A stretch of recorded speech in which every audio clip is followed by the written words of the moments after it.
আজ 15ই আগস্ট বাংলাদেশ জাতীয়তাবাদী দল বিএনপির সাবেক চেয়ারপারসন, সাবেক প্রধানমন্ত্রী, দেশনেত্রী বেগম খালেদা জিয়ার ৮২তম জন্মদিন।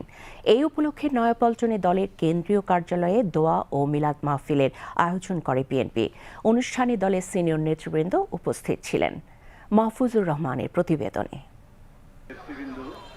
বাংলাদেশ জাতীয়তাবাদী দল বিএনপির সাবেক চেয়ারপারসন, সাবেক প্রধানমন্ত্রী, দেশনেত্রী বেগম খালেদা জিয়ার ৮২তম জন্মদিন উপলক্ষে বিএনপির কেন্দ্রীয় কার্যালয়ে দোয়া ও মিলাদ মাহফিলের আয়োজন করে বিএনপি। অনুষ্ঠানে মির্জা ফখরুল ইসলাম আলমগীর সহ সিনিয়র নেতৃবৃন্দ উপস্থিত ছিলেন। তিনি বলেন, দীর্ঘ আন্দোলন, সংগ্রাম ও লড়াই এবং নীতির প্রশ্নে আপসী নেতৃত্ব ও নেতাকর্মীদের ধারণ করেই দলকে এগিয়ে নিয়ে গেছেন মহান নেত্রী বেগম খালেদা জিয়া। দীর্ঘদিন সংগ্রাম, লড়াই, নীতির প্রশ্নে আপোষ না করা, দলকে ধারণ করা এবং নেতাকর্মীদেরকে স্বীকৃতি দেওয়া, এই মহান নেত্রী আমাদের মাঝে আজকে নেই। কিন্তু তার কাজ, তার প্রেরণা আমাদেরকে সব সময় অনুপ্রেরণা যোগায়। আমরা আজকের এই দিনে আমরা সবাই এই শপথ নেব যে বিএনপিকে আমরা সত্যিকার অর্থেই এমন একটা গণতান্ত্রিক দলে পরিণত করতে চাই যে সত্যিকার অর্থেই বাংলাদেশকে নেতৃত্ব দিতে সক্ষম হবে। বিএনপির নেতৃবৃন্দ বলেন, বাংলাদেশের গণতন্ত্রকে আপসী নেতৃত্বের মাধ্যমে দেশকে এগিয়ে নিয়ে গেছেন গণতন্ত্রের মা বেগম খালেদা জিয়া।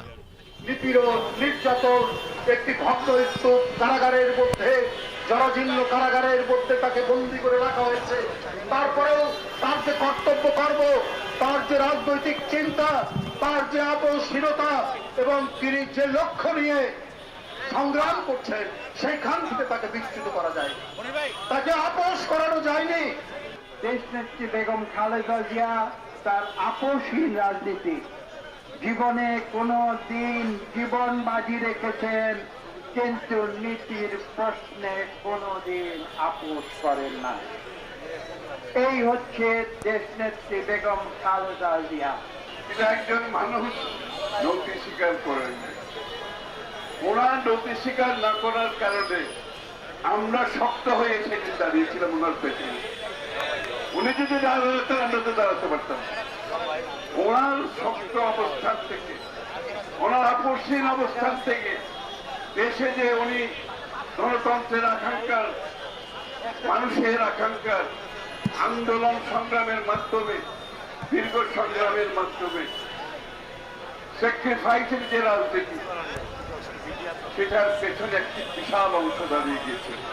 পরে সাবেক প্রধানমন্ত্রী, দেশনেত্রী মরহুমা বেগম খালেদা জিয়া ও শহীদ প্রেসিডেন্ট জিয়াউর রহমান সহ সকল শহীদদের আত্মার মাগফিরাত কামনা করে দোয়া ও মুনাজাত করা হয়।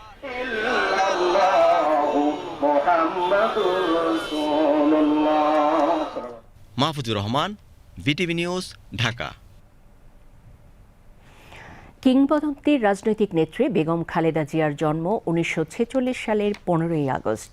অন্য সবার মতো তিনিও ছিলেন সাধারণ গৃহবধূ।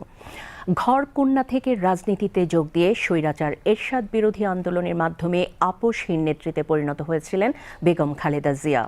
বিএনপি চেয়ারপারসন, 3বারের প্রধানমন্ত্রী ও 2বারের বিরোধী দলীয় নেত্রী বেগম খালেদা জিয়া আজীবন কোনো নির্বাচনে হারেননি।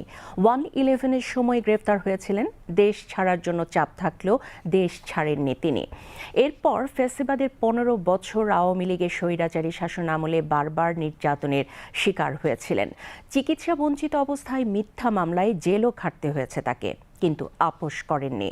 24-এর ছাত্র জনতার গণ অভ্যুত্থানে ফ্যাসিস্ট আওয়ামী লীগ সরকারের পতনের পর মুক্তি পান তিনি।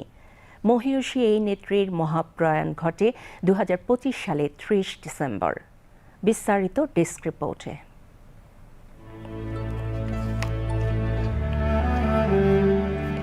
বাংলাদেশের প্রথম নারী প্রধানমন্ত্রী, শুধু একবার নয়, 3বারের প্রধানমন্ত্রী তিনি।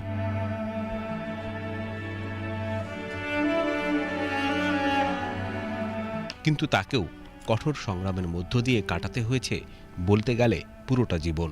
বেগম খালেদা জিয়া সাধারণ গৃহিণী থেকে রাজনীতির পাদ প্রদীপের আলোতে এসেছিলেন। তারও আগে মহান মুক্তিযুদ্ধে স্বাধীনতা ঘোষকের স্ত্রী হিসেবে কঠিন সময়ে পার করেছেন শিশু সন্তান নিয়ে। বন্দী হয়েছেন পাকিস্তানি সেনাদের হাতে। স্বাধীন বাংলাদেশের পথ চলার বছর 5 মধ্যে রাষ্ট্র পরিচালনার দায়িত্ব বর্তেছিল স্বামী জিয়াউর রহমানের কাঁধে। তবে তিনি ছিলেন ঘর সংসার নিয়েই। কিন্তু দেশবিরোধী অপশক্তির হাতে স্বামী শহীদ হলে নিঃস্ব হয়ে পড়েন বেগম জিয়া।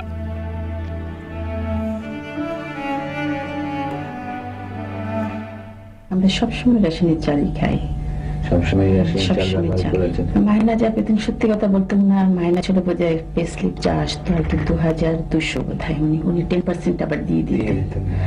তো তার মধ্যে থেকে আমাকে সে 2000 টাকা দিত, ওর মধ্যেই আমার সংসার চালাতে হতো। দেশ পড়ে নেতৃত্ব শূন্যতায়। এমন প্রেক্ষিতে গৃহবধূ খালেদা নামেন রাজনীতিতে, হাল ধরেন বিএনপির। স্বৈরাচার বিরোধী সংগ্রামে বিরোচিত ভূমিকা রাখেন। নীতির প্রশ্নে আপোষহীন থেকে রাজনীতির ধারণাটাই বদলে দিয়েছিলেন বেগম জিয়া। দেশের মানুষের হৃদয় উজাড় করা ভালোবাসা পেয়ে 1991 সালে প্রধানমন্ত্রী নির্বাচিত হন তিনি। বিবিসি বাংলায় তখন এক সাক্ষাৎকারে তিনি বলেছিলেন, ঘর সংসার আর রাজনীতিকে একসাথে সামলানোর কথা। Obviously, I have changed, you can see. I have to work both. As the housewife, I was housewife. On the other side, I am mother. And other side, I have to work for the country, for the people, as the leader of the party. So I have to work both sides, and I manage it. Begum জিয়ার শাসনামলেই বাংলাদেশে নারী জাগরণের জোয়ার উঠেছিল। শিক্ষা, কর্মসংস্থানে নারীর অংশগ্রহণ সুদৃঢ় হয়েছে তার হাত ধরেই। তার জীবনে আরেক বড় ছাপটা আসে ১/১১ সরকারের সময়। পরিবার মুখোমুখি হয় নিদারুণ নির্যাতনের। 2 ছেলেসহ বন্দী হন নিজে। পরিবার সমেত নিপীড়ন সয়েছেন, কিন্তু দেশ ছাড়েননি, ছাড় দেননি জনগণের স্বার্থে। ততদিনে আধিপত্যবাদ আর ফ্যাসিবাদের উন্মেষ ঘটেছে। খালেদা জিয়া 2 ছেলেকে বিদেশে পাঠিয়ে নিজে দেশে থেকে লড়ে গেলেন। পারিবারিকভাবে তিনি তখন একা। ফ্যাসিবাদের নিপীড়ন যন্ত্র তাকে আরও আষ্টে পৃষ্ঠে ধরে। ছোট ছেলেকে হারান। মিথ্যা মামলায় কারাগারে যান। নির্জন কারাগারে বিনা চিকিৎসায় মৃত্যুর দিকে ঠেলে দেওয়া হয় তাকে। এত সব পরিস্থিতিতেও তিনি জনগণের পক্ষে ছিলেন অটল, অবিচল। ছাত্র জনতার অভ্যুত্থানে তিনি জাতীয় ঐক্যের প্রতীক হয়ে ওঠেন। মুক্তি পেয়ে তিনি প্রতিশোধের বদলে সম্প্রীতি ও ভালোবাসার বার্তা দিয়েছিলেন। তার প্রয়াণে অভূতপূর্ব শ্রদ্ধা আর কৃতজ্ঞতা দেখায় এই লোকালয়ের মানুষ। পুরো জীবন জুড়ে বাংলাদেশি জনগণের সব দুঃখ দুর্দশার বিষ নিজে পান করে পৌরাণিক কাহিনীর নীলকণ্ঠ হয়েছিলেন বেগম জিয়া। তার অদম্য জীবন সংগ্রাম অফুরন্ত প্রেরণার উৎস হয়ে থাকবে অনন্তকাল।